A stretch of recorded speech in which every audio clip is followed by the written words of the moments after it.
Hey everyone, and I hope you're having a wonderful day or night whenever you're watching this. Obviously for me, it is nighttime, and it's currently 12:49 a.m. It is pretty much almost 1 in the morning, and I was going to do this earlier, but I was really busy, and now I'm kind of tired, but I wanted to do this video anyway because it's been like a few days since I've done a video. So yeah, anyway, thank you guys for watching my channel, and we are now starting. I don't know how to really continue this, but anyway. During the Salem witch trials that took place from 1692 to 1693, many townfolk of Salem, Massachusetts lived in sheer terror and chaos. More than 200 people ended up being falsely accused of witchcraft, in what ultimately turned out to be a mass hysteria that ran amok. And every time I hear that word, I always think of Sarah Sanderson from Hocus Pocus going, come on, come on, come on, come on. I love that movie, and it's hysterical. Many people feared for their lives during the trials, and rightfully so. Witchcraft during these days was punishable by death, although it is considered silly to most of us today. Dark magic was revealed by common folk and officials alike. And during that period in which the Salem witch trials took place, this was no laughing matter. Accusations were tossed around like the wind, and if you were so much even garnered suspicion of witchcraft, you ran the risk of being accused. Executed, not accused. It was a trying time, to say the least, with people going as far as building hidden chambers within their homes to hide from officials looking to bring justice and peace to the quaint town of Salem. In the end, 19 innocent people were executed, or as we would call it today, murdered.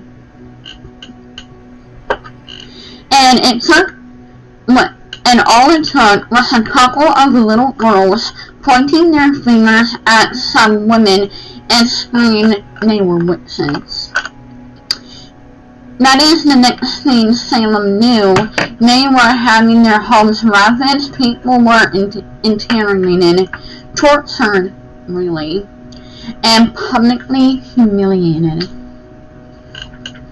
Salem is the majority of the ghost stories from the events of the Salem witch trials. Many buildings and locations are said to be haunted as a result, which serves to attract numerous people to their locations every year. Ghost hunters and the curious alike make Salem, Massachusetts one of their top destinations. And actually, my mom and I were going to go to Salem last year, but then they had this huge mandate that we really didn't want to do with Max there, because where I live, Max are not, we don't have to wear them if we don't want to as of right now. Let's just say that. But yeah, we were going to go to Salem. I have a feeling we are still thinking about going in the near future, but right now, I don't think we are, like, in the near future, but not the near future, if you know what I mean. Most hunters and the curious are like Salem, Massachusetts, one of their top destinations. So haunted is Salem, in Salem's lore, that it has been featured in many movies and ghost hunting television series throughout the years. Many residents and guests of Salem have backed up their claims with their own versions of ghostly encounters. well-known haunted locations in Salem, Massachusetts, known as Proctor's Lens. Its history is a rather dark one, with tales of witches, warlocks, death, and hauntings attributing to its paranormal occurrences. Proctor's Lens served as the area during the witch trials where those accused of and convicted of witchcraft were executed by hanging. Not only were they killed here, but the men also served as the dumping ground for their bodies. The exact location of these executions was largely contested over the years, as many believe that those 19 innocent people were executed at the summit of Gallows Hill, which is located at the western end of Salem. The first began to be debated in 1921, when one of Salem's local historians, Sidney Purley, claimed to have located the proper site of the executions, that being Proctor's Lens. In what took 15 years of Proctor his summation finally resulted in the city of Salem purchasing part of Proctor's Lens in 1936, calling it Witch Memorial Land. It is interesting to note that no memorial was erected by the city after the purchase of it, and the majority still believe that the executions took place at Gallows Hill. The debate raged on due to the large parts in the floor recorded record keeping. What records were available were deemed too difficult to properly interpret.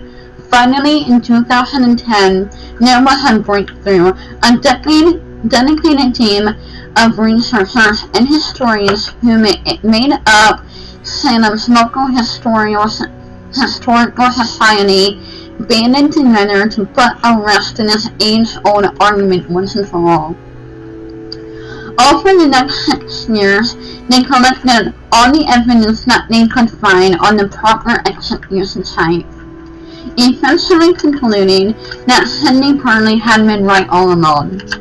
The true location of the 19 innocent people who were tried and executed was confirmed to be Proctor's Lens in January of 2016. Interestingly, part of the evidence that helped these historians reach their ultimate conclusion included actual eyewitnesses accounting date that back all the way to 1692, when the executions actually occurred. Nearby neighbors of Proctor's Lens were able to see the hangings from their homes and kept record of the event, being the very execution site from those infamous witch trials is reason enough to bring about paranormal encounters. But to make matters worse, after these heinous executions took place, the corpses were unceremonially dumped around the surrounding area, since it was considered dangerous back during the Salem early days to touch the corpse of a witch or warlock. None of them received a proper burial ground.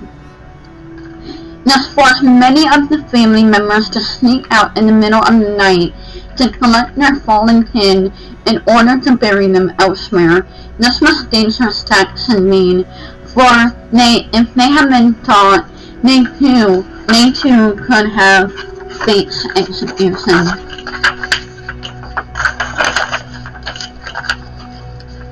These arrestful collective serves to have caused many locals and visitors to experience their own fair share of otherworldly encounters.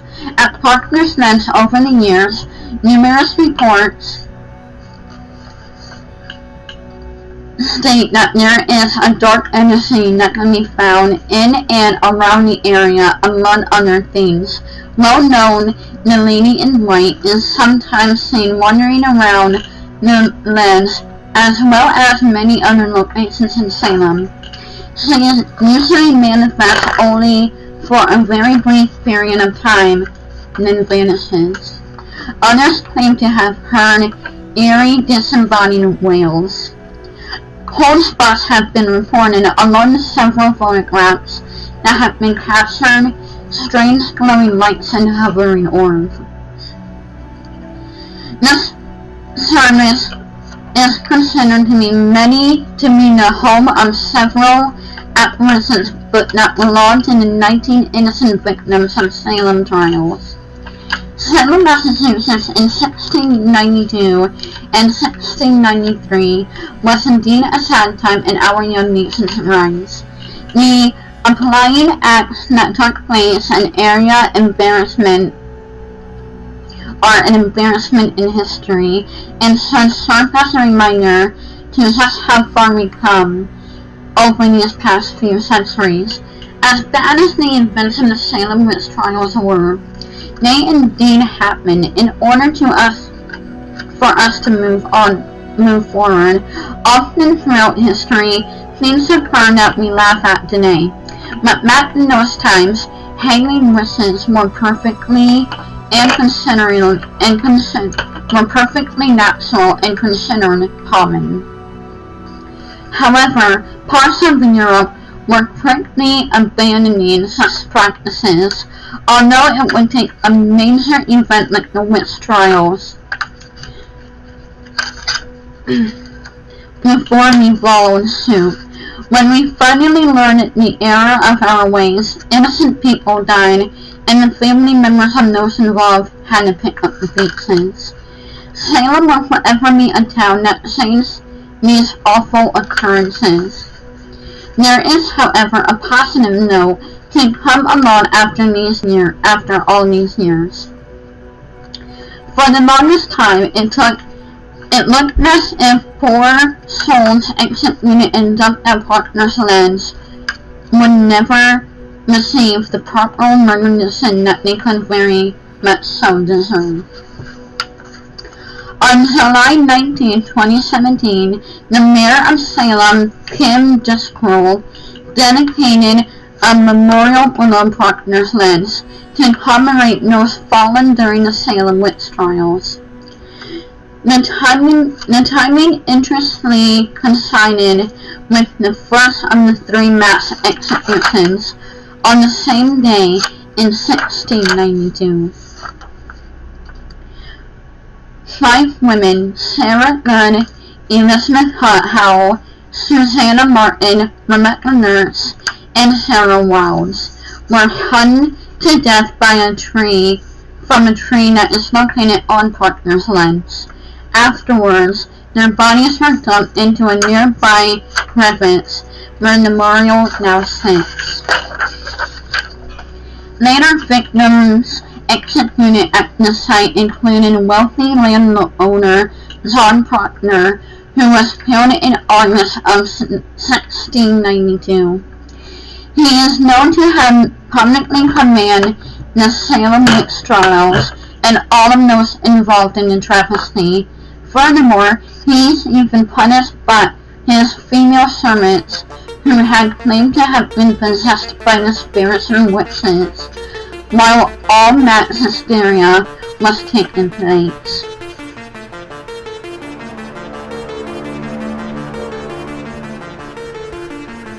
That's weird.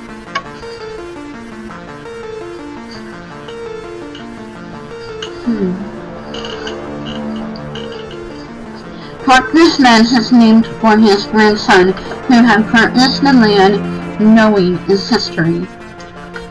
This newly erected monument by Salem's fine mayor serves to list executed women names in order to honor them and their families. And while this is most certainly a wonderful sister. It is no doubt that it will do much in terms of keeping the spirits at bay.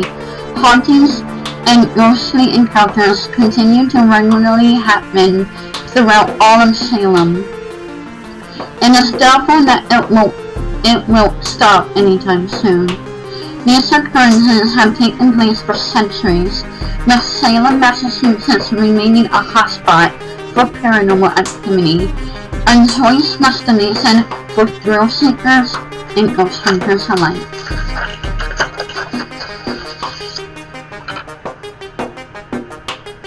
I can swear I saw something.